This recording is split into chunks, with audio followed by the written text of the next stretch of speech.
हाँ जी, अस्सलाम वालेकुम। Welcome back to my channel शेर और शराजी। तो आज फिर हाजिर हुआ हूँ एक और गज़ल के साथ। उम्मीद है ये भी पसंद आएगी। पसंद आए तो हमेशा की तरह रिक्वेस्ट के मेरे चैनल को सब्सक्राइब कीजिए और बेल का बटन भी रिंग कर दीजिएगा। तो शेर सुनेंगे अमतला चंद अशार के। हर एक अरूज पे जैसे ज़वाल लाजिम है, हर एक अरूज पे जैसे ज़वाल लाजिम है, मेरी निशात पे ऐसे मलाल लाजिम है, मेरी निशात पे ऐसे मलाल लाजिम है।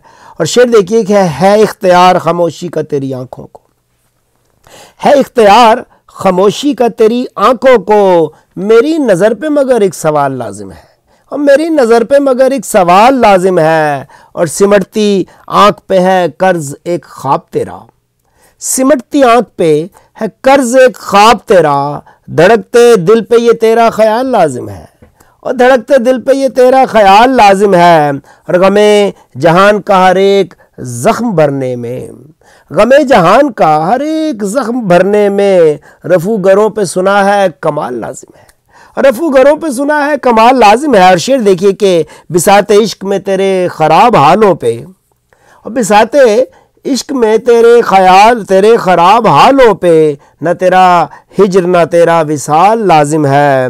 और ये बेख्याल सी दुनिया है अक्ल वालों की, ये बेख्याल सी दुनिया है अक्ल वालों की, यहाँ आशुफ्ता सरों पे वबाल लाजिम है, यहाँ आशुफ्ता सरों पे वबाल लाजिम है। और हर एक राय पे दरकार है अमल अपना, सोचने की बात है, हर एक राय पे दरकार है अमल अपना, हर एक बात पे अपनी मिसाल लाजिम है, हर एक बात पे अपनी मिसाल लाजिम है। और शेर देखिए कि हमारे शहर में यारो हर एक वाइज पे, हमारे शहर में यारो हर एक वाइज पे, खलूस फ़र्ज ना रिज़्क़े हलाल लाजिम है, और खलूस फ़र्ज ना रिज़्क़े हलाल लाजिम है। और पलट के देख ले एक बार गर वो शिराजी, पलट के देख ले एक बार गर वो शिराजी, तो धड़कनों पे दमादम दमाल लाजिम है, तो धड़कनों पे दमादम दमाल लाजिम है। हर एक अरूज पे जैसे सवाल लाजिम है, मेरी निशात पे ऐसे मलाल लाजिम है।